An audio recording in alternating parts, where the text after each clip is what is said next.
from stolen land, stolen Tongva land, live and alive.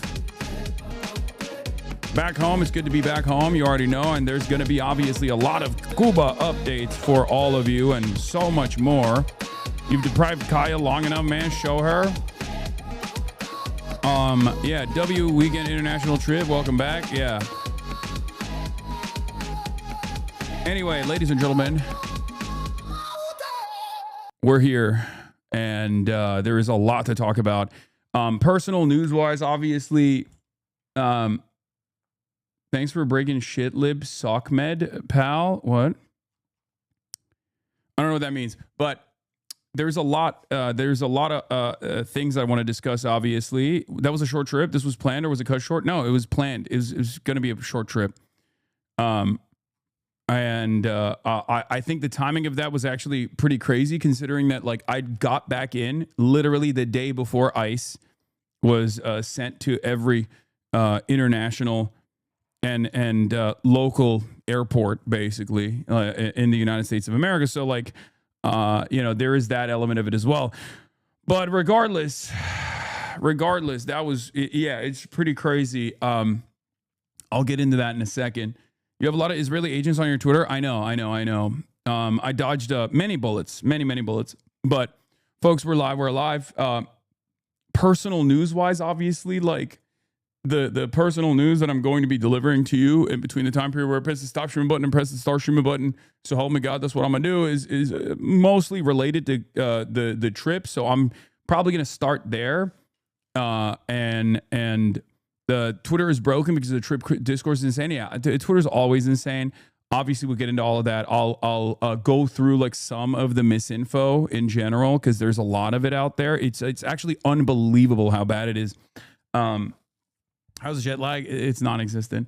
Why would there be jet lag? I mean, it's just like East Coast time. It's not that bad. But yeah. We'll be doing some situation monitoring. Shit libs have been going crazy since Thursday. They're all over my timeline. I know. I have a tendency, I hate this, but like I do have a tendency to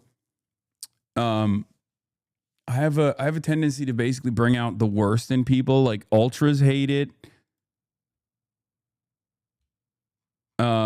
It's very weird, very strange. Like ultras get mad. Liberals get mad, right-wingers get mad. It's like a lightning rod for some of the most like deeply unwell people. It's very, very frustrating. It's very strange. But in any case, people don't do anything ever on all sides. They're mad. Yeah, I know. Back from Havana, going through the insane misinfo from CIA/Mossad. Monitoring the situation. Trump's Iran ultimatum off-ramp fixes market tensions for now. ICE agents at airports as travel comes to a halt. Get in now. Look, I'll just start off by, did you have any Ropa Vieja in Havana? Yeah, I did.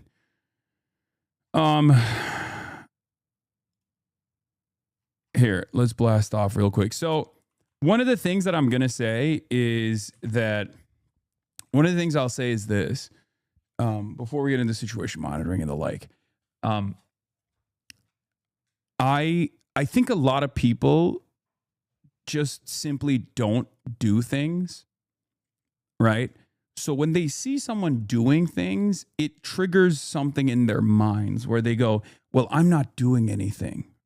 And that makes me feel somewhat like maybe a little immoral that I'm not doing anything. So I have to find a way to disparage people who are trying to do their best, right? And I think that's a lot of like the anger and resentment, even from like a totally non-ideological standpoint, comes from precisely that. Because like there are a lot of liberals who obviously want to fancy themselves, want to see themselves as like kind-hearted humanitarian people. So when they see like someone actually engaging in that act, someone that they don't like, they don't go, you know what? I'll hand it to them. These guys are doing this thing. It's fine. I don't really normally like this person, but it's fine. They go, let me find a reason as to why this is cynical. Right? This has got to be cynical. I think that's part of it. I think that's part of it. There's this like insecurity that's triggered in people that make them behave in this like very strange way. I don't understand it at all. I can't, like, I've never been that way at all. When I see someone who I oppose, when I see someone who's like maybe not the best person do something that like is surprisingly on in line with my worldview, I don't immediately go, fuck this guy, I'm gonna find a way to like disparage it or whatever. I'll openly say that I like it, right? I'll straight up say like, oh no, this is a good thing, or like I'll even recognize my own personal jealousy when someone gets to do something that I wanted to do, even if I don't agree with their worldview, even if I think they're cynical, even if I think they're grifters. Like one of the examples I give you is like Jackson Hinkle, right? Not the biggest fan of him, but I think it was fucking beast mode that he got to speak in Sanaa in front of, tens of thousands of Yemeni people, right? Like that's objectively a cool thing that he did, right? Like that's something that I wish I could do. I'm not going to sit here and be like, fuck him. Like he's fuck this guy. He's cynical. So, that is a strange, fascinating phenomena that I've seen. But it's odd. It's odd. And it's really funny because like, a lot of people that I went on the trip with also,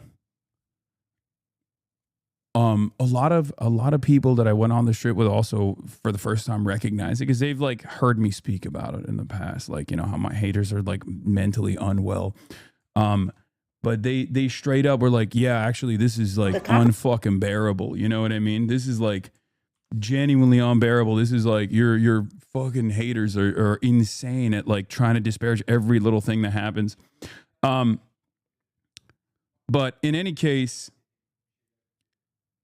they're mad that you're not corrupted with greed due to wealth like they are, which is why they don't have motivation to go out and participate, but they don't have the wealth. So they don't have the wealth anyway.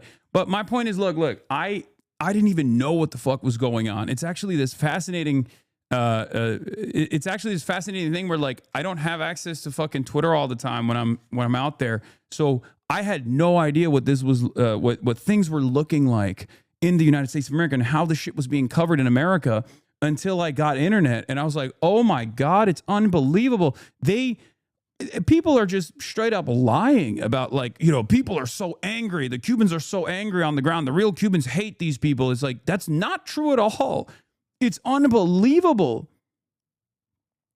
You mean the actual world? Yeah, it was mind-boggling. I have not ever seen anything like it. They'd be like, protests are mounting outside of these hotels. They're banging on the doors. Like, that's not true. Like, literally not true. Like, not even remotely close to reality. It's so strange. It was such a strange phenomena to experience, right? It was such a strange thing to experience where like what I perceived on the ground, what I perceived and what I saw in real life was entirely the opposite of what people were seeing on their timelines in the United States of America and elsewhere. Fascinating. They didn't have much internet for the last 2 days, and I couldn't check the insane narrative spin on this website. What a nightmare. How do people live like this? They just sit around and justify the U.S. government torment against smaller countries to feel powerful, the weakest-minded insects. And I will go through some of the top line, like, insanity. March literally posted this, and he was like, the first couple of fucking responses were really positive, and then immediately was like a sea of negative psychopathic takes. You're the common ground, MAGA liberals and ice real shills, insane quote page. Yeah. No, it's pretty crazy. Like if you look at the background, if you look at the background of these people, it's basically every part of the American political spectrum except for like, I guess, I don't know. It feels like it was just like every part of the American political spectrum with the exception of like, socialists and communists. Like it's shocking. And, many normal liberals, I think, are just not tuned into this discourse at all. Because like normal human beings that you would have a conversation around this sort of thing with are going to be like, what are you talking about? Like, what do you mean these people went?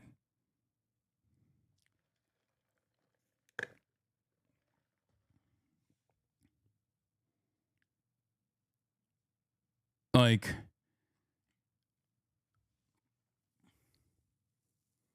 bro, so when, as far as you being analyzed for drinking from an espresso cup, total insanity, a little cafecito?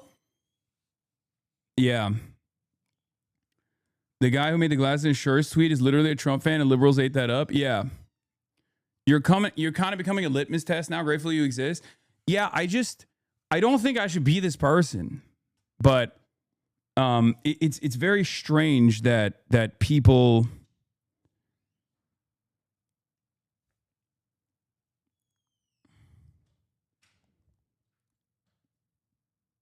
it's very strange that that people behave like this. It's a very strange phenomena that I think it's a part of like the American existence. I think like it's reactionary. There's a right wing attitude around the world on stuff like this, but like it's definitely.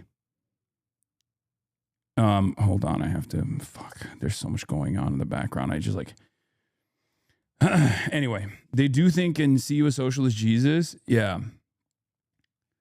I truly believe that people have the capacity. I truly believe that people have the capacity to see through this. I think like people are kind-hearted individuals. It is very funny that like there is this assessment of like, how much everything I was wearing. It's like they don't realize that one, people send me fucking free shit all the time. Two, people gift me shit all the time as well, right? Like, not that it even matters. Even if I like go out and purchase it on my own, who gives a fuck what I'm wearing? You're an idiot. Like, what you think the price of this button up shirt is the reason why the Cubans are fucking suffering? Like, what argument is this, right? Yeah, he's like, look at this too. I mean, this is March's incredibly expensive hat, right? I mean, it's like this person is memeing, I think, but I don't think this hat is actually that expensive. But regardless, right? You're an idiot for trying to justify it to them. I'm not trying to justify it. I didn't even bring that stuff up at all. But there is obviously like areas where there is a tremendous amount of misinformation, and you have to clarify it, right? And it's so crazy. What's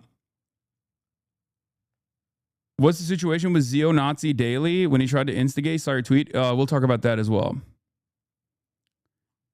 My lib parents like you from what they read from the New York Times, and they're not dialed into this mess one bit.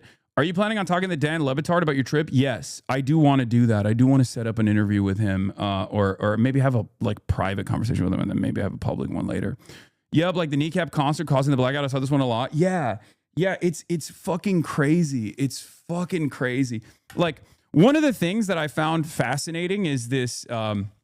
It ties back into the argument, right? It ties back into like part of what I want to explain.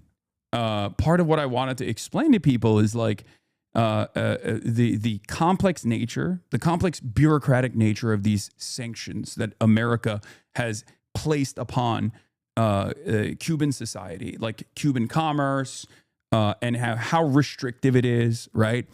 And it's very interesting that like American restrictions that make it illegal for American citizens to do normal shit in Cuba, they sound so silly. They sound so insane that you would think, like when you hear it at first, it's kind of like Israel in that regard, where you're like, that sounds ridiculous. There's no way that that's a real restriction. Shut up. right? Like the thing that people were complaining about, like the 5-star hotel shit, right? I found it really strange that they clipped me talking about it, and it's objectively the truth, right? That is objectively the truth. I just said literally what the American government's restrictions are, right? And people were just like, sure, buddy, and they ran with it because it's so odd. It's so fucking odd. It's like, but it's just like you're never going to go to Cuba, so for you it doesn't matter.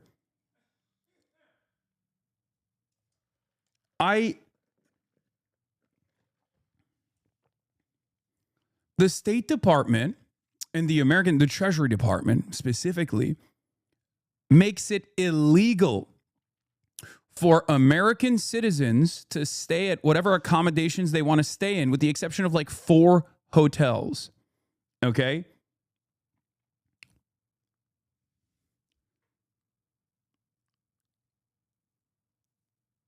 They updated the talking point that the hotel you stayed at was on a ban list. Yeah, I know. A YouTuber used that clip to say you were lying, but when they looked up the actual law, they said you were telling the truth, but you were obfuscating some facts. No, I wasn't. What a lot of people, I think, don't understand is that this Progressive International, Code Pink, like this entire flotilla convoy of aid by air and by water was put together, obviously with allowances from the Cuban government and also with allowances from the American government, because you can't do a massive 600-person humanitarian aid mission without getting the go-ahead from the Cuban government and without getting the go-ahead from the American government. Like I have the paperwork right here. I have the OFAC restrictions paperwork that I had to sign right in my hands, okay? I signed a piece of document. I signed a piece of documentation in order to, as an American citizen, I had to get a travel affidavit, a general specific licenses travel affidavit. Okay. Wait, the U.S. approved that aid mission? Yeah, of course. Of course, the United States approved that aid mission. The United States Treasury Department has to approve anyone that's going to Cuba. A lot of people don't realize this, okay? Especially if you're doing any sort of aid, any sort of humanitarian aid. There are levels to the cruelty that America is willing to subject the Cubans to. But the reality is that the number one telltale sign for international human rights organizations is the restriction of humanitarian aid. So the American government, at least for now, has not restricted humanitarian aid, but humanitarian aid alone is not going to be able to make up for the lack of imports and lack of exports anyway, and we can't fucking send, barrels of oil regardless, so like we can't actually address the number one problem that Cubans are facing. But yeah, every single part of this trip was directly sanctioned by the U.S. Treasury, and a lot of people don't understand that, right? And except for this guy, who, ironically enough, in an effort to shit on me, accidentally showed the truth. Hey, by the way, Assange just broke U.S. law. Oh, and he could face a $250,000 fine and up to 10 years in prison once he gets back to the States. Hey, FBI, get on it. 30,000 likes. The U.S. Department of State maintains a Cuba prohibited accommodations list, which bans American travelers from staying at or paying for over 400 government-owned hotels, guest houses, and resorts. Now, isn't that fucking fascinating? Tip-to-tip reaction, brother. I'm lasering you into the fucking night sky like a shooting star if you think I'm going to be talking about the tip-to-tip, here, I'll unban you. I'll give you a week off. Please, dude. I mean, Jesus fucking Christ. There's so much shit going on, and I have to literally cover it. And you're out here... you're out here being like, have you watched Tip to Tip? Are you fucking delusional? Live on the same planet as us, please. Oh, my God.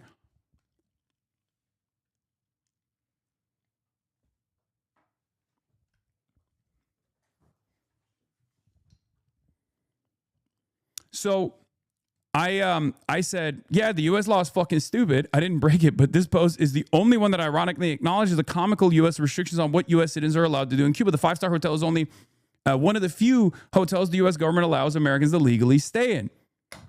And it's crazy because, like, why the fuck should the American government regulate what American citizens want to do in another country? But that exists. Okay? Isn't that fucking nuts? That's insane. It's the truth. And what blows my mind about this, I was first going to suggest you stay at a Casa Particular, but if you are there with a group, it would only make sense. Yeah, there's 600 people. The island is experiencing a total blackout. It's virtually impossible for 600 people to be coordinated in 600 different houses, or like however many different houses. There's not that many Casa Particulars anyway. Casa Particular is basically like an Airbnb system for regular Cubans to be able to open up their homes to American citizens that are coming in. Some of them are allowed. It's in the list of housing that you can stay at. Okay. And it's awesome. It's dope. When I go back to Cuba, I will absolutely do that, because I'm not going to be going with like a massive humanitarian aid mission. I didn't choose where we're staying, right? But if you're there with the whole group, it only makes sense. The hotel is the same place. I went through this whole thought process within seconds. It's weird that people wrote articles about it. Also, that hotel wasn't that fancy. I went there. Yeah, it's not a very fancy hotel, but it doesn't matter. It's fucking Cuba. It's a very poor country. It's been kept poor by the United States of America. And what's ironic about this restrictive process is that these are privately owned hotels. So when people are talking about like the electricity grid and what the hotels are doing, they have generators. Okay. Not only do they have generators, but they're literally taking up some of the fucking necessary resources through private commerce. And it's ironic that unjust system is precisely what the Americans want to fucking bring about to the fucking island. So the people that are literally criticizing the claiming that the blockade doesn't exist don't know what the restrictions look like. Number one. Number two, they're literally fucking complaining that like these hotels they have their own generators and they are able to keep the lights on. Yeah, because they're fucking privately owned. That is the fucking problem. That's what America wants. America's literally saying they will only allow oil into the fucking island for companies like that, okay? For privately owned hotels like that. It's unbelievable. It's unbelievable. That's like what we're trying to fucking address. Now they're spreading a lie that you guys were literally throwing food at Cubans. Have you seen this? Yes, I saw that too. It's so cynical.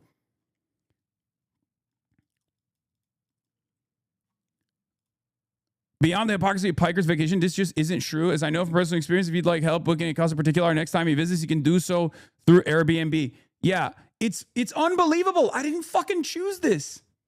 And yet they're literally just leaning into the lack of knowledge overall.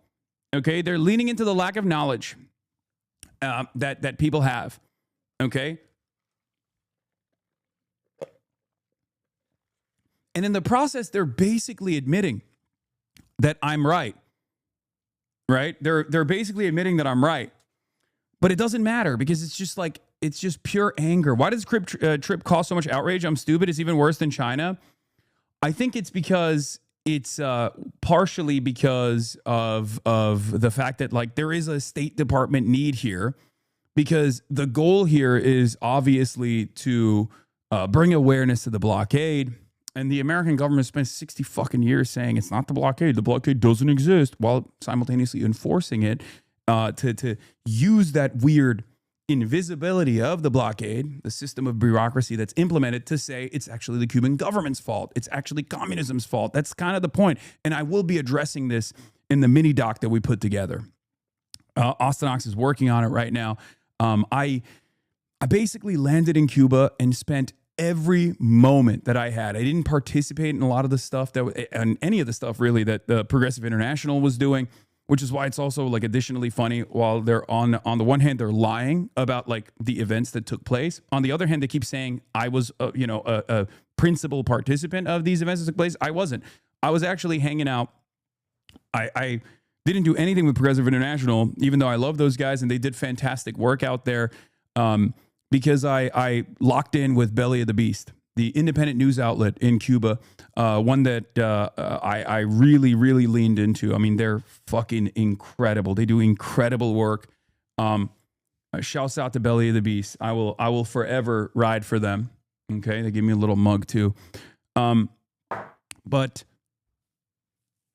basically, I spent every moment just conducting interviews, like talking to regular Cubans, talking to people that are doing incredible work, and investigating like how this complex system of restrictions has actually harmed Cuban production every step of the way. That was my goal, because I had talked to a lot of people ahead of time of this trip. Some people who legitimately said things like, Hasan, you don't understand. It's actually the Cuban government is incredibly repressive. They're very bad. They're not responsive to the needs of the people. They're hoarding antibiotics. Like, I heard so much from people who were otherwise kind people at times, and they were just deluded. And it made me think there has to be a reason for, why people are saying this stuff. Like, there has to be some truth to this, right? And it wasn't just Cubans that were saying it. There's a lot of, Americans that are even remotely well-read on the situation, have read the State Department talking points for the most part. So I wanted to figure that out. I wanted to investigate that, and that's precisely what I did. It's decades of propaganda, and it's so silly. Like, you can kind of imagine how silly it is, especially if you go to Cuba. You very quickly understand that, like, almost everything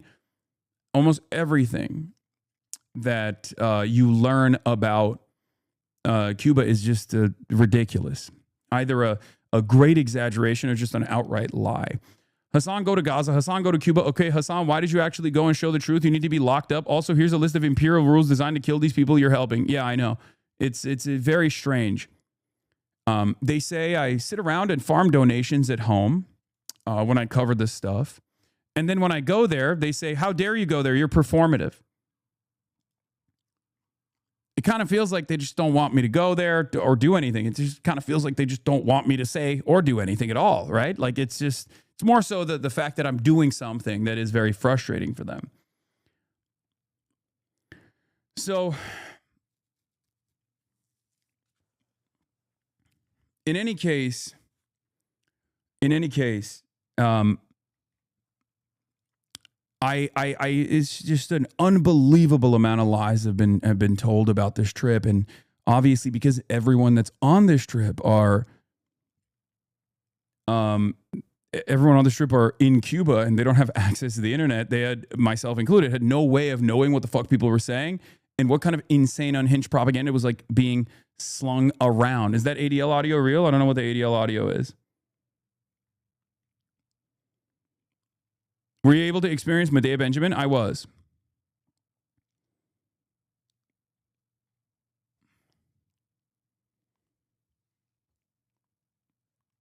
Reports that you died in Cuba? Yeah, I'm dead. This is pre-recorded. You ruffles and feathers. I think that's a good thing with all the dusty old bags we got around. Yeah. So anyway, I guess this is like one of the TikToks that was like in defense of what was going on. About people coming here to Cuba to deliver humanitarian aid are very interesting to me. One of the headlines and some of the commentary that I've seen is in terms of all of the people that came here and they stayed at a 4-star hotel while the rest of Cuba was in darkness. I want to remind you all that while it's not illegal for American citizens to come here to Cuba, it is absolutely illegal for us to stay in any of these hotels that you see on this screenshot. We cannot stay at all of these listed brand hotels. We cannot stay at a mom and pop hotel. We cannot stay at anywhere that is Cuban owned in Cuba, because that was instated by your United States government. And those who do stay with Cuban families, because the first time I came to Cuba in November, I stayed with a family. They actually have to take our passport numbers and register us because of our United States government. Again, it is not illegal for American citizens to travel to Cuba. However, just like the sanctions and the blockade, the United States government makes damn sure that we don't support the Cuban people. The second thing I saw was, oh, all of these influencers spent all of this money when they just could have given it to the Cuban people. How? Do you know that because of the blockade and the sanctions, that United States citizens cannot send money? Yes, it's crazy. People don't realize, like, all of that aid, we had to literally physically send it there. Okay, like someone had to physically put that aid in the hands of Cubans. Okay, that's another crazy part of this where people are like, oh, you don't understand. Like, why didn't they just send the aid? It's like, you're a fucking idiot. You think we didn't think about this? Not only was there like a cultural component to this humanitarian aid trip, because like there's so much Orientalization that's going on here. Like you're treating the regular Cuban citizens like they're fucking animals. It's disgusting. Like the way you're talking about it, like you think they don't experience joy. You think they don't care about art. You think they don't care about being treated like fucking human beings. It's disgusting. There's so much like speaking over regular Cubans that are living in Cuba in this conversation that is mind-boggling. It's alarming. It's gross. And I cannot believe how much both liberals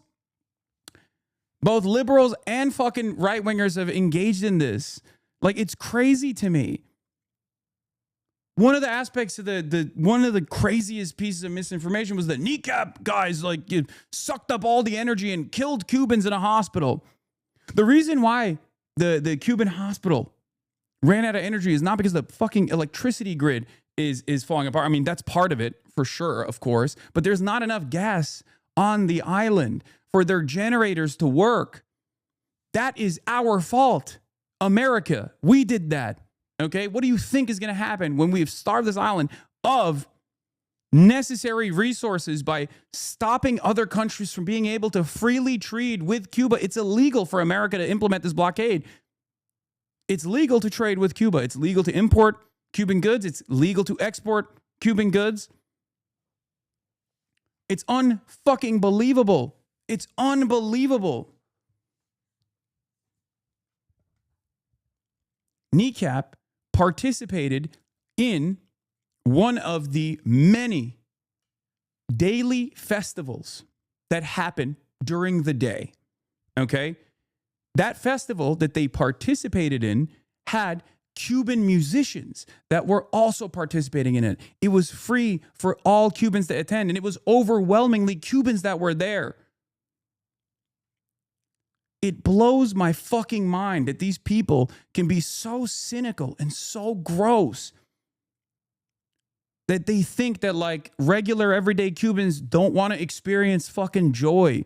It blows my mind. You just don't even want to think. Like, you literally can see it. You can see it in real time. You can see Cubans dancing, singing, having a good time. And you're like, oh, they must be brainwashed. Someone was claiming that they were being bribed with treats, right? I saw your reply to this guy too. Yeah, this is the liberal version of this, right? Cuban doctors told me they have to sew up patients mid-surgery when the generators run out of gas, but MAGA on here are too busy lying about lying about the people that went out to Cuba with aid to turn everything into a distractive spectacle. Pure MAGA propaganda. You are cattle if you fall for it. The audacity beyond your laptop tweeting from a five-star hotel powered by generators while the local hospital goes dark. You are truly, genuinely a psychopath. Wow. This guy is one of the biggest, most troubled, most schizophrenic, vulgar demons I have ever encountered in my fucking life, and he has the audacity to claim that he is a humanitarian and a liberal. Shame on this fucking piece of shit. Shame on you. Unfucking believable. Unfucking believable. I wasn't even in Cuba when I tweeted this, for the record. But it doesn't matter. It's all misinformation.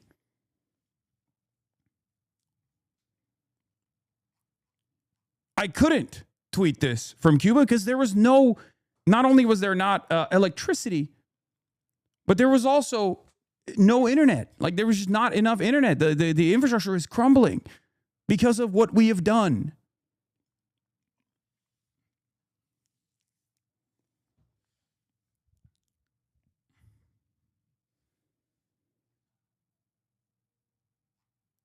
God, it's fucking nasty. What a nasty piece of shit this guy is. Shame on you. If you have the capacity to feel shame, that is, you don't. Okay? Oh, unfucking believable. Unfucking believable. I mean, I dunked on him too, and he lost his mind. There was a couple like ultras that were also saying some dumb shit too, and I had some strong words for them too. But yeah. I cannot believe it. I cannot. It's just, it really, I saw the best in humanity with regular, everyday, ordinary Cubans trying to make the best, trying to make the most of their horrible circumstances. Okay? And then I come back and I see people on the sidelines trying to do their very best to continue justifying the asphyxiation that we have implemented on this island. The people died because you morons threw a giant party and sucked up all the electricity. These are fucking Cubans, man. These are everyday Cubans having a great time on a free concert that was thrown together. And it wasn't just kneecap. It was like, Cuban artists that were also participating in it. I say you're a fucking insanely indecent person and you should really think hard about why you're repeating obvious moronic lies that MAGA is spamming on the timeline. Vicious scumbag. I think I cannot believe that the average person is this indecent. I think this is cynicism born out of just like being on this website. I cannot believe that people could be like this. Was reading on Dropsite that when the power goes out, the doctors in pediatric hospitals have to hand pump the ventilators for babies. Dropsite got this reporting from Belly of the Beast. Yes. That's precisely the case. I talked to a doctor, like I said in the tweet that this fucking dipshit was responding to. I talked to a doctor that told me that in our interview, when the power goes out, when the generators fail and they're mid-surgery, they just basically sew the patient back up and they go, we'll try again later.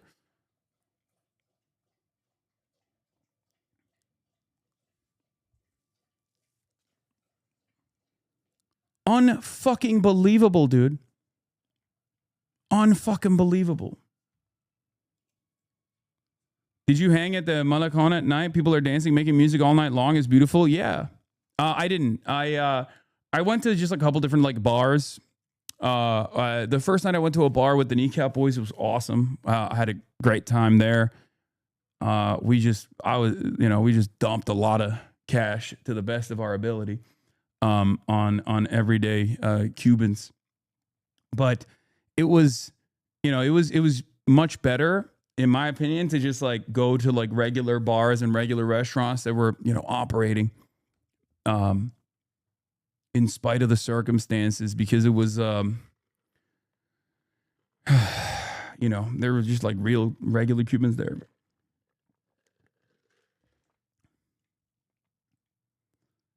It was crazy when you mentioned NeuroSim. And then you had people argue deep in the comments how it's fake or not a real cure, or whatever. There are a million cures. Made me so goddamn mad. Americans would rather die than admit a foreign enemy has any benefit. Exactly.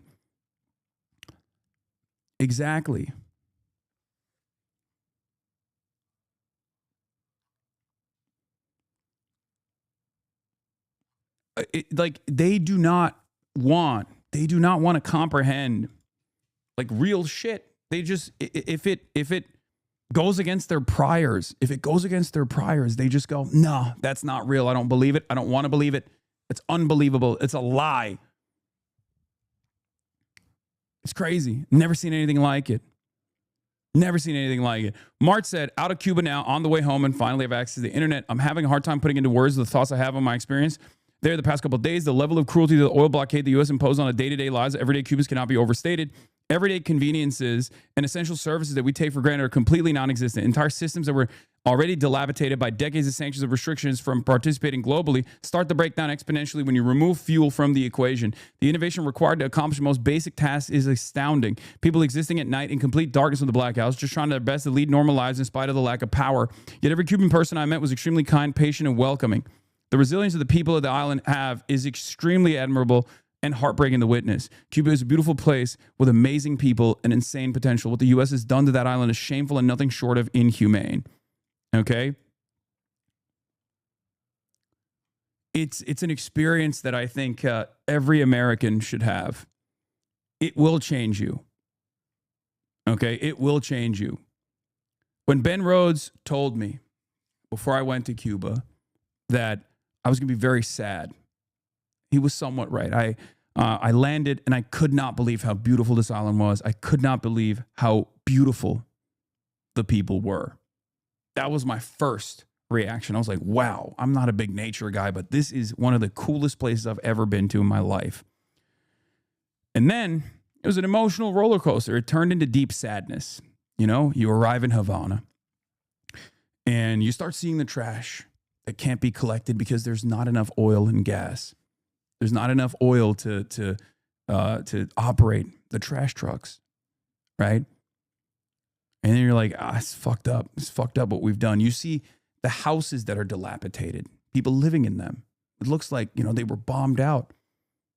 The outside looks so pretty, but the paint is chipping. Part of that is obviously the salt water that destroys the paint, right? It requires a tremendous amount of upkeep that this unfortunately poor island does not have, right? You get a little surprised too. The expectation is all the cars are going to be from the 50s. That's not the case. There's new vehicles in Cuba, and there's also still vehicles driving around. I mean, it's very limited.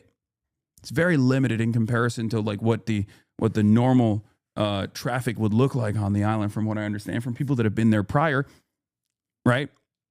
There's a tremendous amount. I mean, there's a queue system that the government has implemented. There is obviously a lot of not hoarding necessarily, but like stockpiling of the strategic reserves so they can just like hopefully continue surviving to the best of their ability, right? And then after that sadness goes away, you get angry because you start thinking about why these are the conditions that regular Cubans are subjected to. And you realize, like, we fucking did this. And we're still doing this. And so many fucking Americans are oblivious, or the ones who at least know what's going on in Cuba defend it and repeat lies. It's unbelievable, dude. And then, you know, that anger never really goes away. Okay? It never really fucking goes away. But, you know, I guess that anger transfers to the way that some deeply disturbed pieces of shit and the way that they operate. And your anger basically turns into not just anger against the American government, but against the anger that you experience from people who justify this stuff.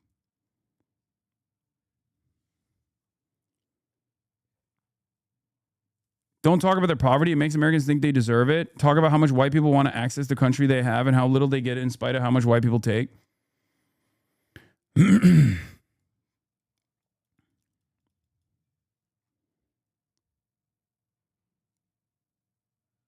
Anyway.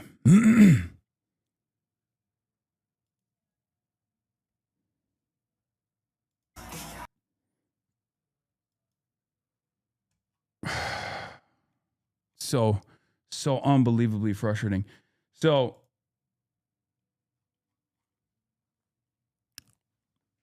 how do you feel about the concessions that Cuba is willing to give back to the famous plantation owners and bourgeoisie assets? Brother, this is no longer a time for ideological rigidity. Not only that, but also the official Cuban government's position, even from the Castro days onward, was always to offer financial restitution for the assets that were taken. It's just that America shut off their exports to the United States of America to render that impossible to do. If you knew about Cuban history, you would recognize that what Cosio told Ryan Grimm in front of me, ironically enough, I was there. I also interviewed Cosio. I will be releasing that after we show the mini doc, which will have pieces of all the different interviews that I conducted, some of the more high impact moments that explain, hopefully, to people that did not know about like what is the reason for why Cuba is experiencing these shortages. It will prove to you without a shred of a doubt that this is America's doing. This is America's design, and it's unbelievable. Okay, it is unfucking believable until you go there and you talk to the people who are directly involved in the distribution of pharmaceutical products, the people that are responsible for the creation of medicine, the people that are responsible for the logistics of delivering the medication. Until you see that with your own two eyes, you're like, there's maybe some of this has to be mismanagement by the government, right? Like, and then you talk to these people and you're like, oh my fucking God, it's unbelievable.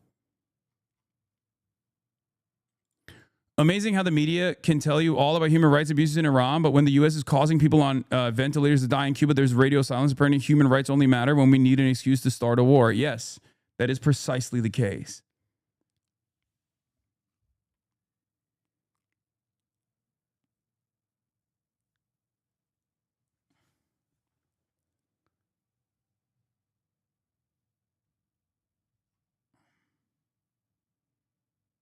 Yeah, the Cuban offer to repay has been on the table for decades. Cuba made this offer in 1964 after the U.S. rejected compensation in the form of interest-paying bonds, similar to how Mexico in 1930s compensated taken property. U.S. rejected it, assuming quick overthrow of Castro. Cuba is opening negotiations with a bid that's been on the table for decades. It's not new, okay? It's not new at all. It's actually something that the Cuban government doesn't even need to do, but has openly entertained, okay? Over and over again for fucking decades. Unbelievable. Straight up decades. It is not dissimilar to what you knew prior to October 7 about everyday Palestinian existence, if you knew anything at all, versus what you know now, okay? Because it's the same forces of Western empire, Western imperialism, that have created this hermetically sealed information vacuum to make you think, to make you believe a falsehood. It's that simple. It's just, there's no other way to describe it other than American state-sponsored propaganda. And it's pervasive, and I got to see it in real time. You know how sometimes I'll talk about how misinformation on the internet spreads about things that you and I experience together when I'm live streaming? Oftentimes it's about silly shit like, oh, Zohran Mamdani hates Hassan Pike, or he disinvited him from the event that I attended, right? Like the event that I was literally at.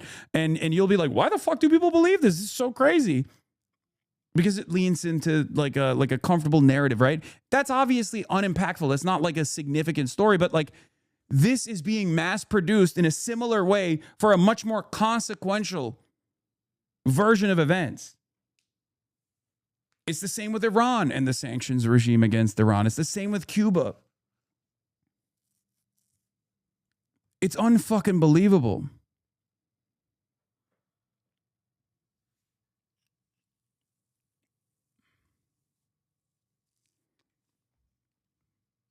It's unbelievable. Why don't you and Charlie McBride get along? Charlie McBride? Wait, is that who I think it is?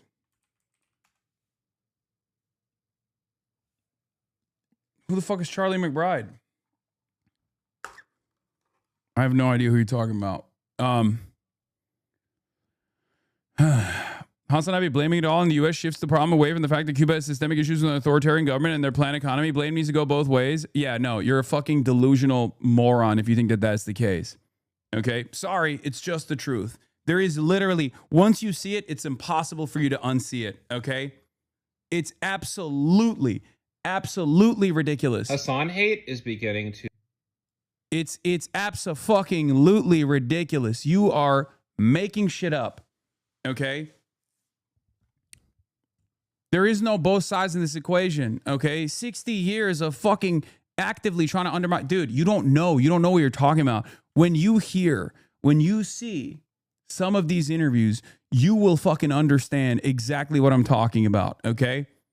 I'll give you a teaser. One example. And there are millions of examples like this. I'll start with one example. I talked to a surgeon. Okay, he is a highly esteemed facial reconstruction surgeon. There's a lot of people who need jaw reconstruction because they have lung cancer or throat cancer, and this surgeon goes in and does this incredibly complex procedure where they rebuild a jaw for the patients. Okay. And, there are more old school methods in the reconstruction process. And then there are newer methods that are available.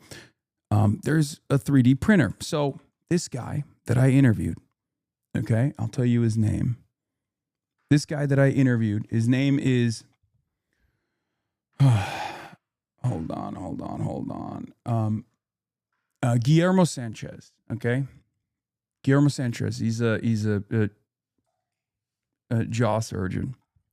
We took a photo with some of his students and other doctors as well. You might have seen it. So he's a world-renowned expert in facial reconstruction surgery. Okay? And I was talking to him about how the stuff works. And he said that obviously they can't purchase any medical equipment that has 10% or above American components, right? So that right off the jump is crazy because the way commerce works, the way international trade works, like there's a lot of shit that has 10% or above American components in it, right?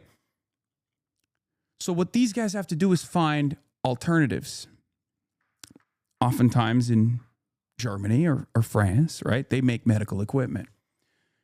So he finds a German company that's willing to sell this 3D printer. It's multiple millions of dollars, right? And they get charitable contributions, charitable donations. They get the funds together and they buy this thing. And they start using this 3D printer to do the facial reconstruction surgeries, to build these new jaws for these patients in Cuba, right? Long story short, the machine breaks. Now it's a German machine. Germany's not America. It doesn't have American components in it. But it's a very complex machine. And in order to fix it, in order to repair the machine, you need either a German engineer to come to Cuba and fix it personally, or at least be able to teach a Cuban engineer to be able to fix it. There's proprietary tech in this, obviously, so they're not going to do that. They have to send a German engineer. So he calls up the German company and he says, "Hey, we bought this piece of equipment. Unfortunately, it's broken.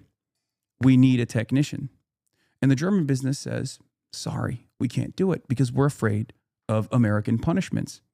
We cannot send a technician, nor can we send the necessary components to fix this multiple $1 million piece of equipment." So now it's just sitting in a fucking room. Now it's just sitting in a fucking room. And the impact of that is that either many of the Cuban patients that need this reconstructive surgery don't get it, and they have to go back to older methods, or if there's any sort of 3D printing that takes place, they have to go to Mexico. They have to go to their Mexican counterparts and lean into their Mexican counterparts or their Canadian counterparts in the field of medicine that are willing to take time out of their day to recreate these jaws so they can send it to Cuba, adding an unnecessary part of the process. Isn't that fucking unbelievable? That's just one story. I'm going to tell you, I talk to doctors, I talk to surgeons, I talk to nurses, I talk to neuroscientists. There is a story like this with every single person. Okay?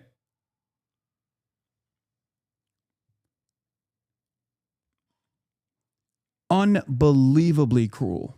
Unbelievably cruel. Unjustifiable in every way, shape, and form.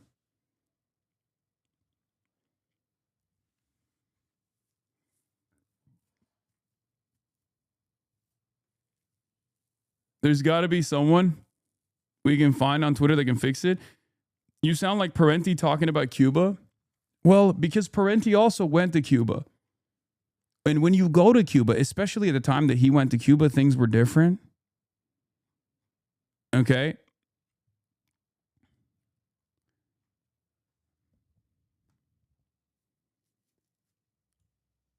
But when you go to Cuba and you see how responsive this government is to the needs of its people and what kind of vision they had and how they implemented said vision in spite of all of these restrictions, you can never unsee it. It's just a shocking revelation all of a sudden. It breaks apart every single thing that you might have heard from afar about who is the responsible party.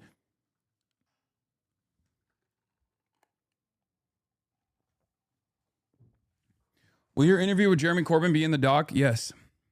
We will also release the interviews individually after as well. We're just going to put some hits, some major hits from the interviews that I conducted. First, the mini doc's going to come out. Then my Cosio interview is going to come out. It was like an hour and 30 minutes, almost 2 hours that I talked to the foreign vice minister. I brought up a lot of the, talking points, and I just like rapid fired them to get him to address some of these things.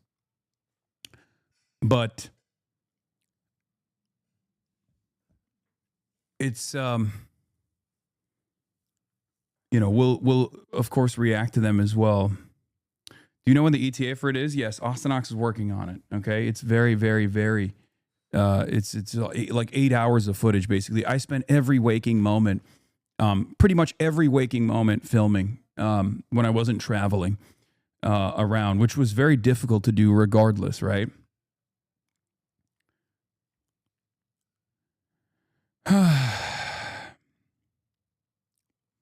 But yeah.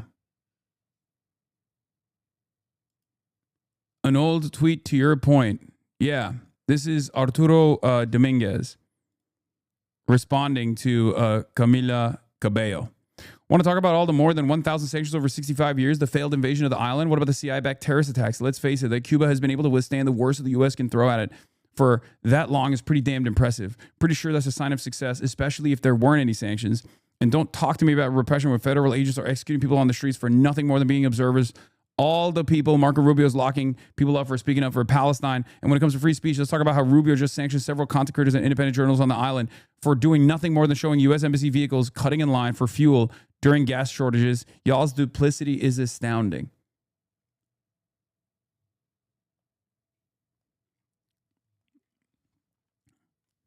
Yeah, people think it's unbelievable. There's like people will be like, oh my God, there's like tremendous repression.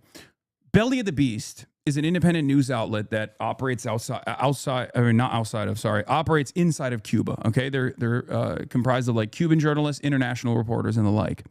Okay, totally independent. They literally got arrested by the government. Okay, and I was talking to them. Right, I was talking to one of the guys. Like they got arrested. They got grabbed and arrested in the process because there was like the SOS Cuba protests that were like the first time ever on the island. There was like actually a big movement, right? This was like, COVID. post 2019, a lot of the oil embargo restrictions that actually started creating like rolling blackouts.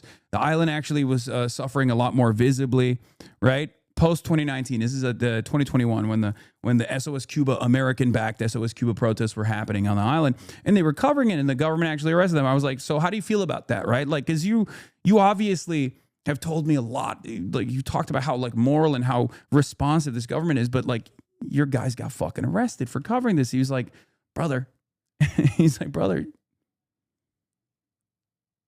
think about your treatment in the hands of the American government. Like the way they brutalize you personally. Like you've been fucking, tear gassed and stun grenaded. Like it's not acceptable, of course, but it's like the level of repression in comparison to like the everyday attitude of the American government and the American police towards freedom of expression is not even comparable, right? So yeah, there is a level of repression internally. Of course there is. They're under warlike conditions every day. Yeah, the dude literally said, "Free you." They're experiencing war. They're experiencing war. America is not experiencing war, and it does this to its own citizens. Now imagine how ridiculous, how repressive America would be if they were also experiencing fucking war.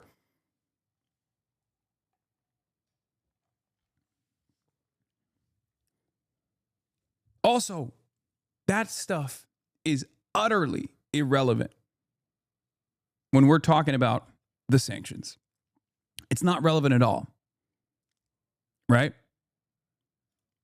Two things can be true at the same time. Yeah, a lot of Cubans want reform, but the embargo isn't making things better. If anything, the embargo is giving the people, giving the government more popularity. The government deserves the popularity. I will fucking stand on that, by the way. Yeah. And there are absolutely here. I'll talk about the other side of this. Okay. I'll talk about the other side of this.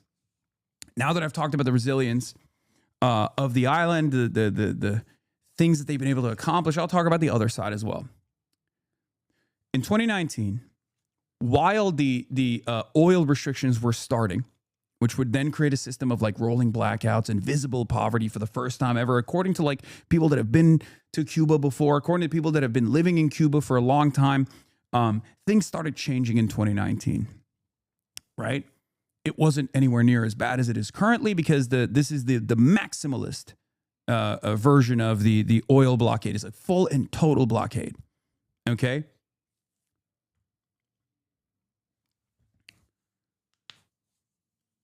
At the same time, this is before COVID, the Cuban government actually, for the first time ever, no longer just had free internet access, unrestricted, by the way, unrestricted free internet access in their parks and in certain government buildings and hotels and the like, but now they created a bandwidth, like a system where anyone could access the internet. And that's where the fucking National Endowment Foundation propaganda, Spanish-speaking Twitter accounts started popping up, okay? Going absolutely nutty mode.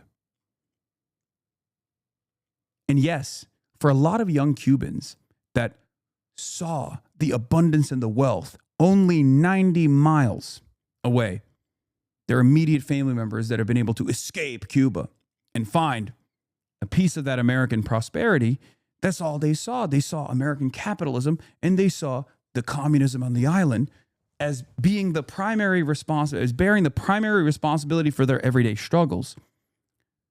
And nowadays, there is a decent chunk, I will admit, there is a decent chunk of young Cubans that absolutely, in Cuba, that believe that the government's lying about the blockade. It's unbelievable, but it's true, right? There are people who have been deluded into thinking by way of their relatives, by way of the American propaganda that is like all over the internet, that think that the reasons as to why there's rationing taking place because the government's like, ridiculous attitude towards rationing or whatever. It's like their mismanagement, and not because of this insane blockade. Okay. I'm glad you're at least acknowledging this finally, Law. You call it delusion, but at least you're speaking to it. Yeah, I call it delusion because it's not true. Okay? I call it delusion because it's objectively untrue. That's it. I mean, how can you look at a system where you think America yields prosperity? I'm American. I live here. I know what it fucking looks like. Okay? I know what it looks like. And it's not as though this government is even taking the necessary steps to lie to you. They're straight up saying if Cubans do any sort of migration en masse because of the starvation that we have caused on that island, we will round their boats up and we will put their asses in Guantanamo Bay.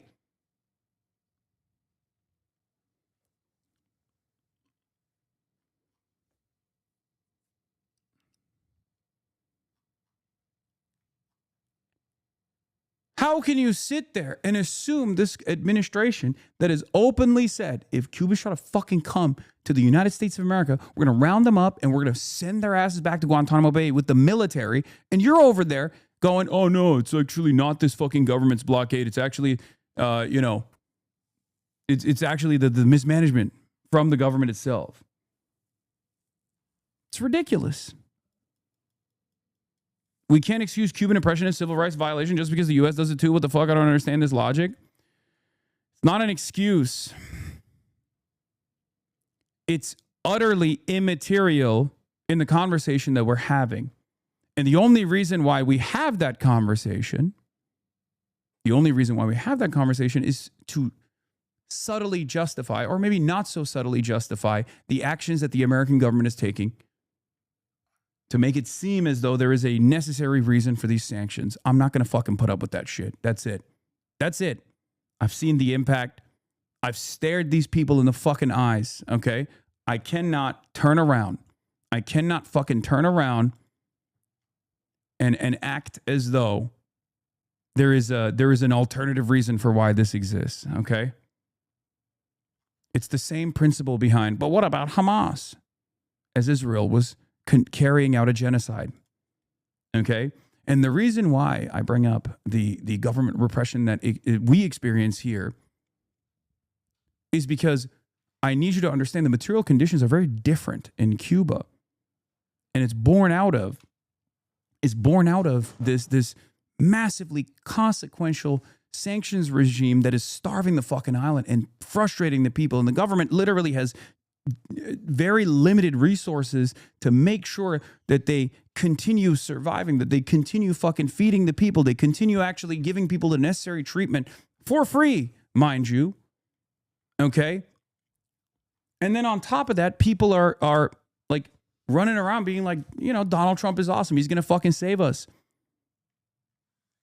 Under brutal, ruthless siege, any government would be infinitely more aggressive. Infinitely more aggressive.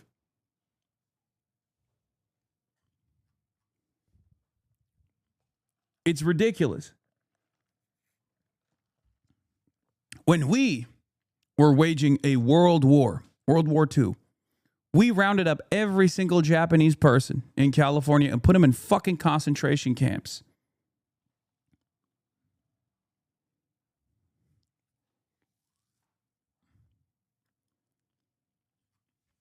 Okay?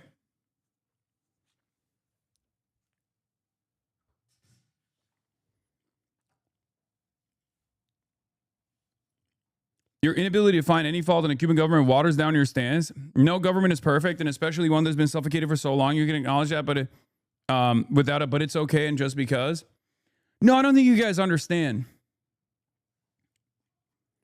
I don't think you understand the point I'm making here. Okay? I'm not here to make you feel good. I'm here to just tell you the fucking truth. That's it.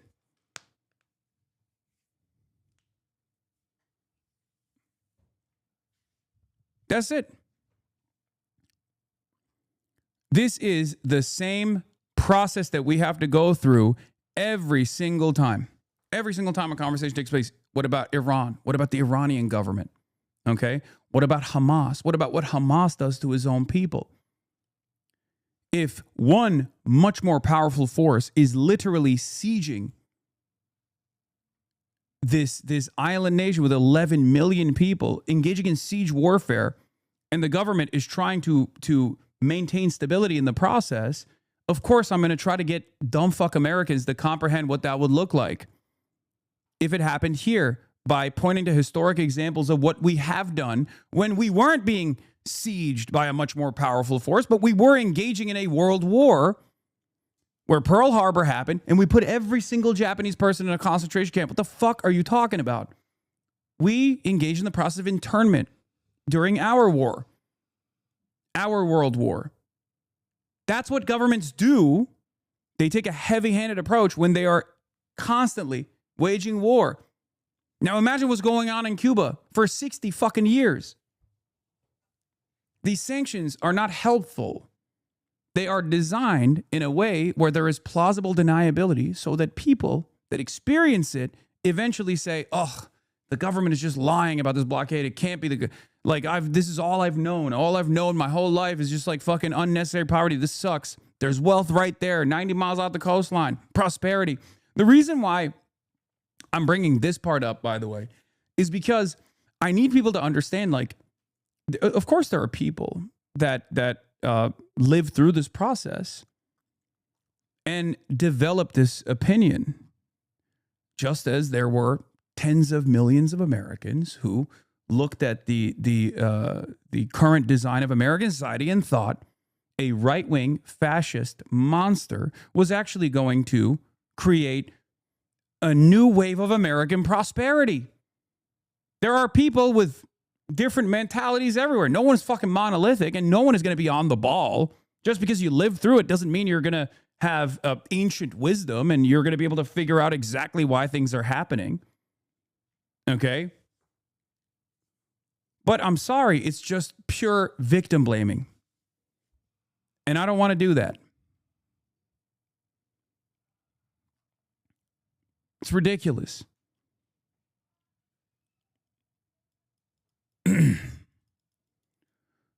The reason why I criticize the U.S. government when we slip on journalistic freedom and freedom of speech infringements is because there is no country that has the same power gap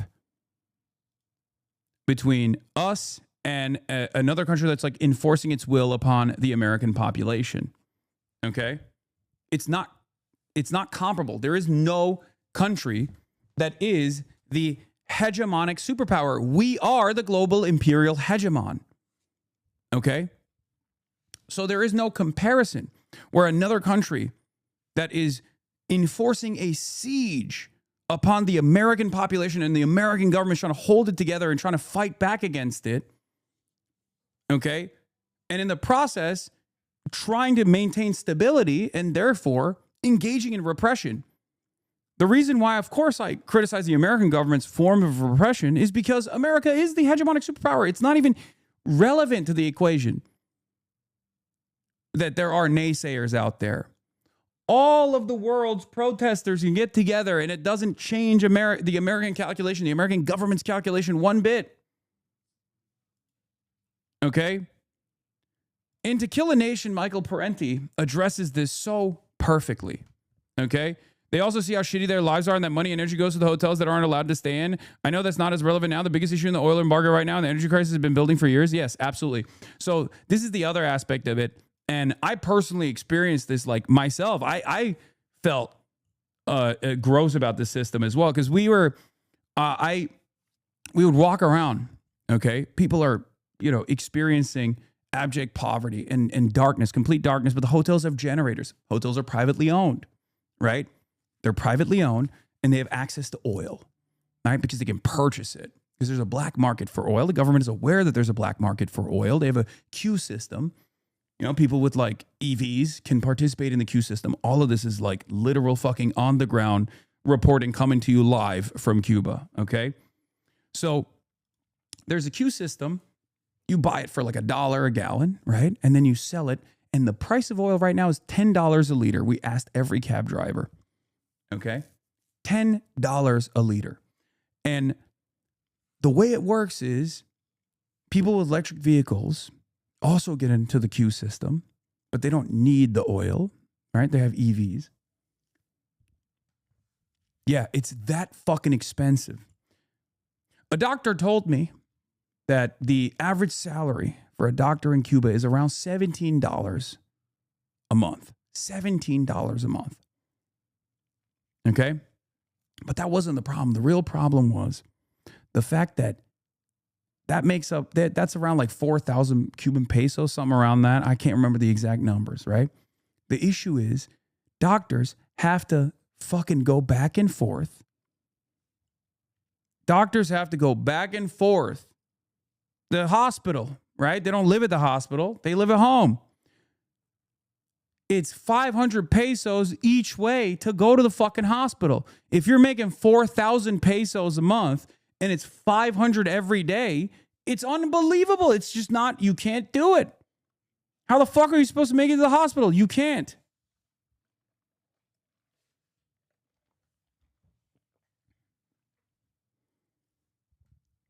It's insane. It's unsustainable.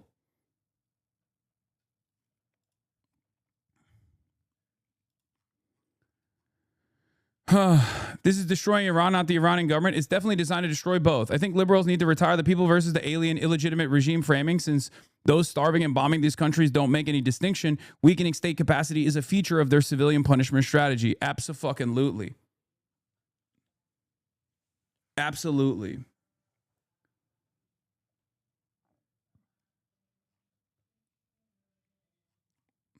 So do you understand?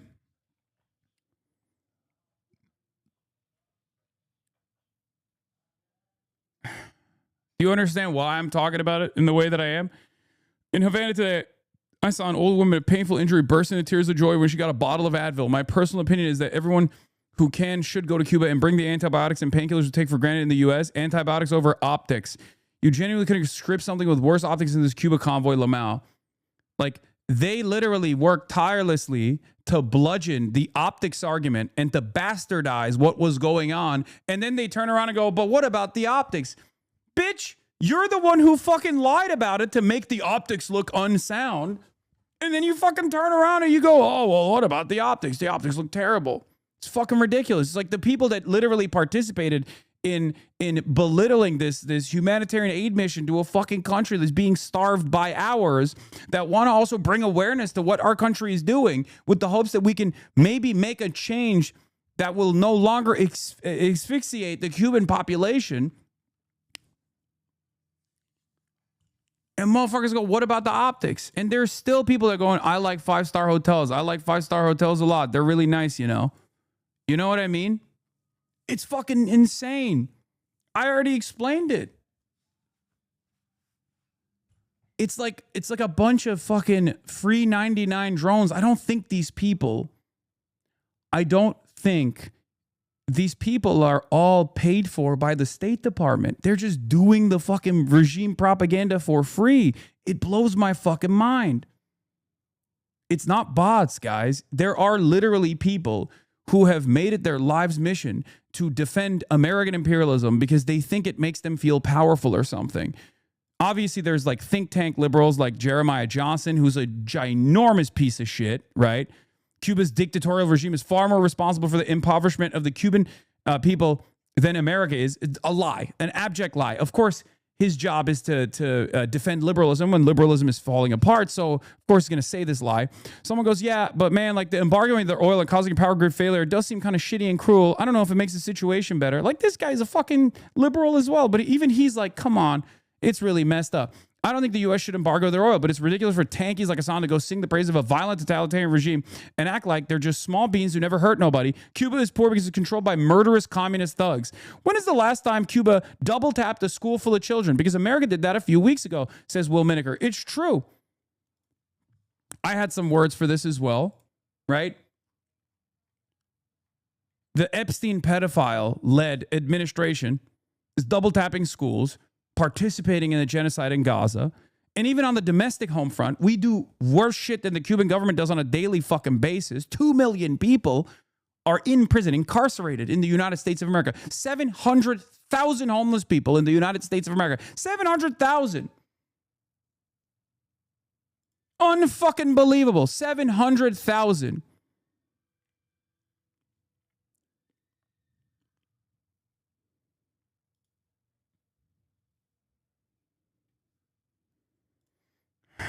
on top of all of our violent domestic or violent foreign policy.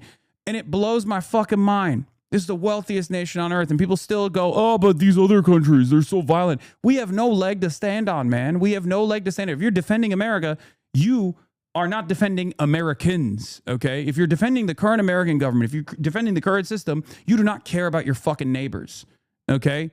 It's that simple. I said our government is the principal party in Gaza's genocide and Cuba's unjust blockade. We just killed 150 schoolgirls in Iran. In the wealthiest nation on earth, we have 700,000 homeless people, 2 million incarcerated, and you have the gall to say another one of our perceived enemies is violent. And the reason why you say that, the reason why people say that is because they want to defend American foreign policy. They want to defend the American sanctions regime. They want to say, no, it's not. It's actually happening because, you know, it's happening because the government is scary. It's communist. It's murderous, bloodthirsty.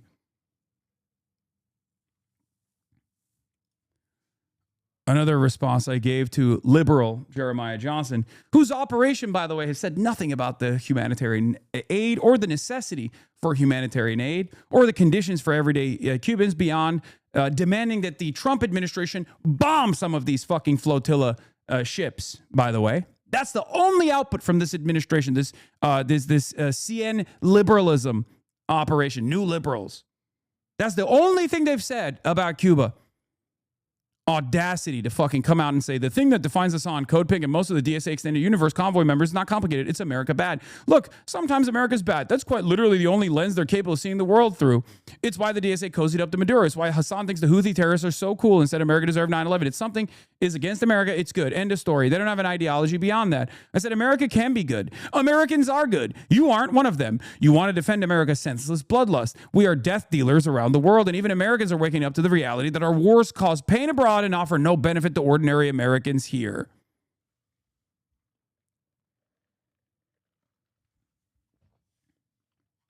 Parasite.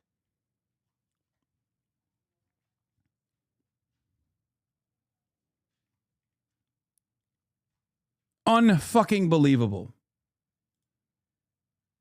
Yeah, and he's also obviously a genocide defender anyway. He's a genocide denier. There are a lot of good things I could say here. I could say that a lot of this is factually wrong. Joe Biden does not have dementia. Palestinians are being killed, but it's not a genocide. Biden's administration is very much trying to rein in Israel, etc. Jeremiah is also a coward who now realizes that this was not a smart thing to put in writing, but rather than admit to being a ghoul, he has tried to quietly edit his blog, thanks to the Wayback Machine. Yeah.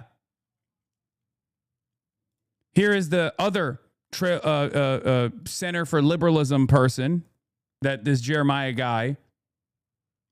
I've heard a lot of bad stuff about you, but really been enjoying the streams. Well, listen, thank you for actually, having the charitability and open-mindedness to actually listen to what I have to say rather than unconditionally believe all the fucking lies that people tell. That's the goal here. Because if you spend, more than 5 to 10 minutes in this fucking broadcast, you're very quickly going to realize that a decent amount of people spend a decent amount of time just actively shitting on everything I'm saying and doing and bastardizing it to the best of their fucking ability because no one wants to address the issues. Okay? That's it.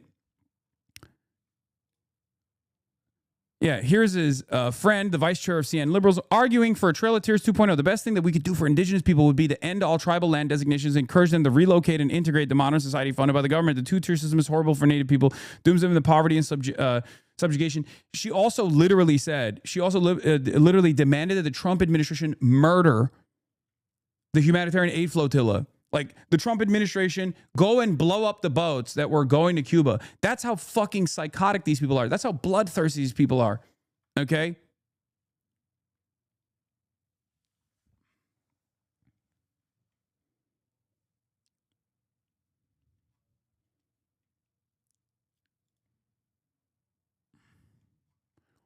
Yeah, sorry, but he has a point. I bet you tankies don't even know that Cuba has a prison camp full of prisoners of war that are kidnapped and tortured for years without charges. Look up Guantanamo Bay.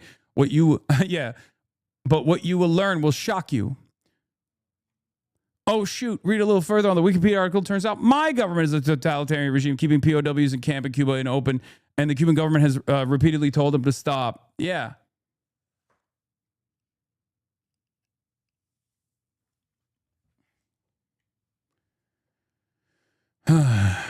Thanks for your continued coverage on Cuba. Latinos grow up watching Telemundo and Univision and are taught that the commie Cubans are evil. It's sick what we're doing to our brothers and sisters on the island. Thank you for your support. Hopefully one day we can see their great potential. I don't think everyone is like this, though, because there is so much solidarity amongst Latin American countries, both for Cuba. It's actually unbearable that the American government, led by Marco Rubio, has actively sought to eradicate the medical missions that Cuba engages in Caribbean countries and Latin American countries. It's unfucking believable that they've done this. I also got to see my friend, for the record. Okay, I got to see my friend that I had interviewed, if you guys recall, a long time ago, who had actually done these medical missions. Okay? Let me see if I can pull it real quick.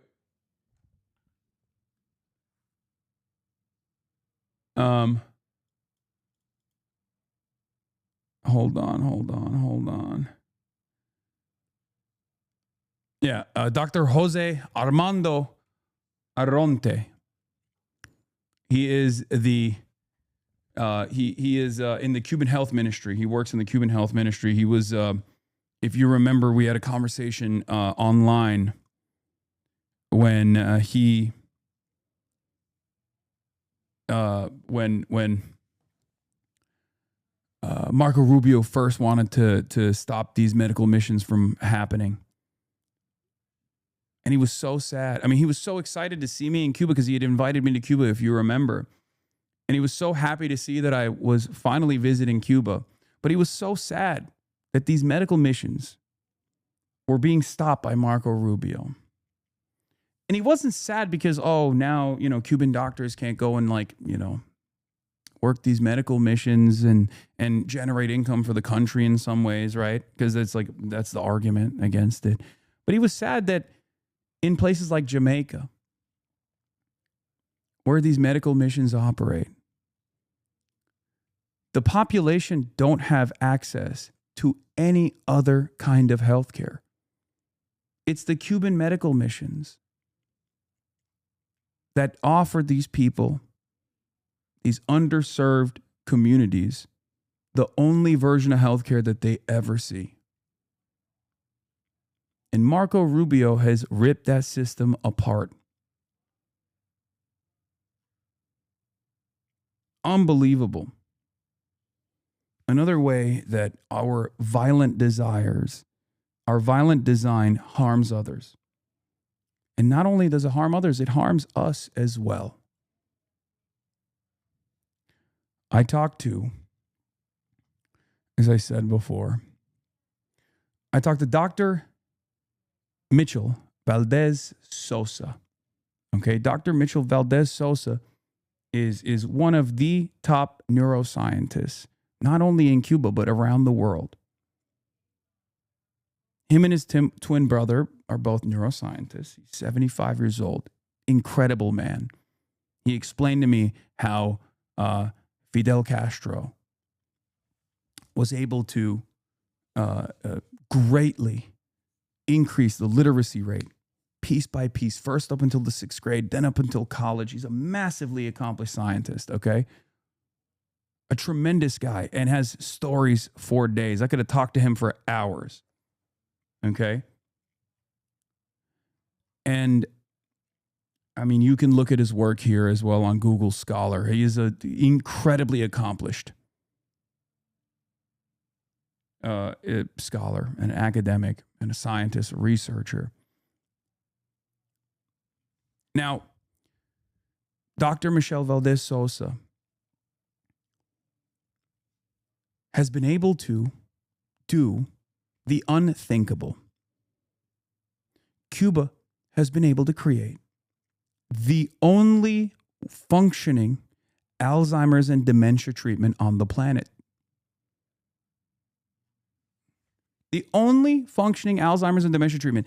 every other Alzheimer's and dementia treatment that has been put together so far has led to nothing. There was a very famous case in America that the Alzheimer's and dementia treatment that they thought they had actually achieved was a dud, right? It was a dud. Yes, I interviewed him. And they have it. They have it. Medical trials took place in Cuba, and now there's additional medical trials taking place in Canada. But just like the lung cancer vaccine that Cuba was able to create in the 90s, mind you, okay? Yeah, Neuralsim is the one we're talking about.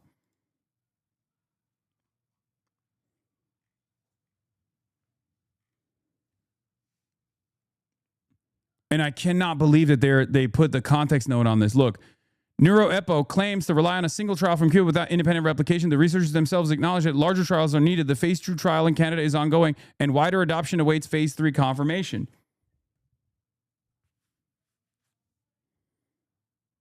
They're literally like the propaganda machine goes brrr, the entire time. It's unbelievable. Cuba had a lung cancer vaccine in the fucking 90s. How many people have died of lung cancer in the process?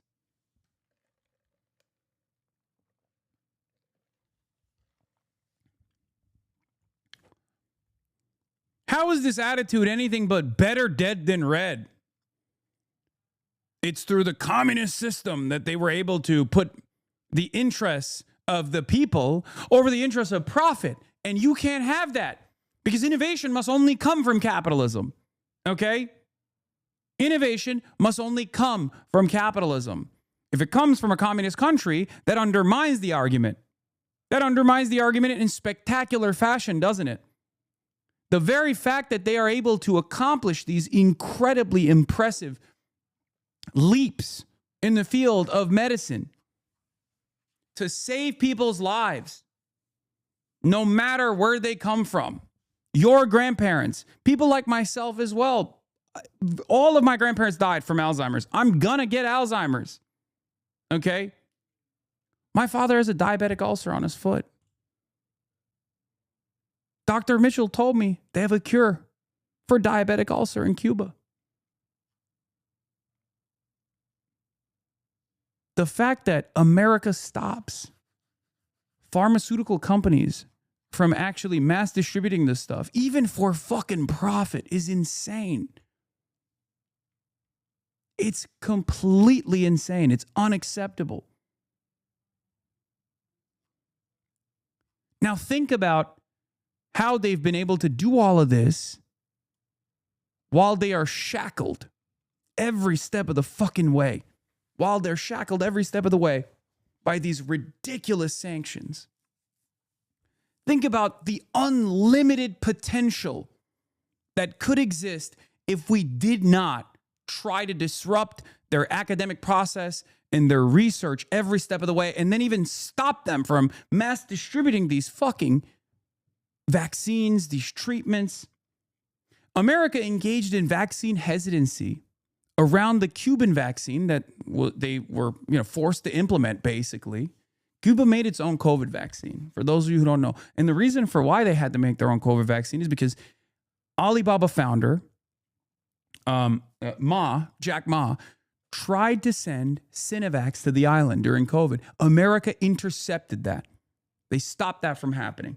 America also simultaneously created vaccine hesitancy through a PSYOP campaign in the Philippines because they thought China's doing soft power initiatives in the Philippines.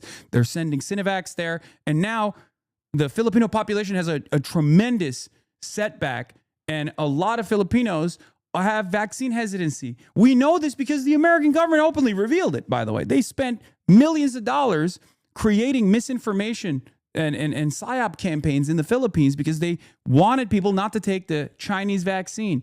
It worked. America did this in Latin America as well. Yeah, Cuba, U.S. embargo blocks coronavirus aid shipment from Asia. So the Cubans said, fuck it, we'll make our own. And they did. And then they started distributing it to all of the other Latin American countries that that the United States was, refusing to send this vaccine to, right? And it's unfucking believable. But they did the same misinfo campaign in Latin America as well. Don't take the Cuban vaccine. The communist vaccine, it's nothing. It's not real. It doesn't work. It's unfucking believable.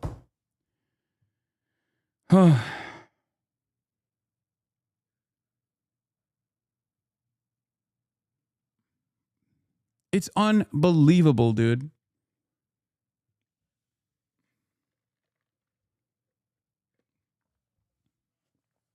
Just to minorly correct a bit of what you're saying, there are now in Buffalo, New York, and at Roswell trials going on with this lung cancer vaccine from Cuba, but obviously still not widely accepted because of Cuba stigma and sanctions. Med student and epidemiologist, thank you for informing. I didn't know that. I thought it was only in Canada where they are doing test trials right now.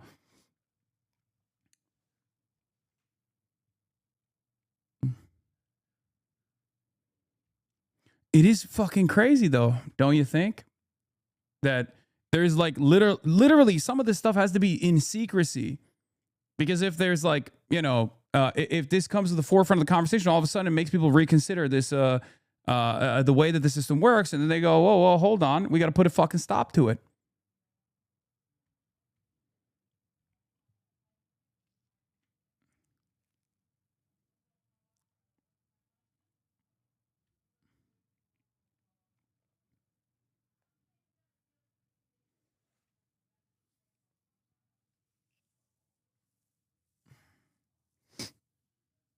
Anyway.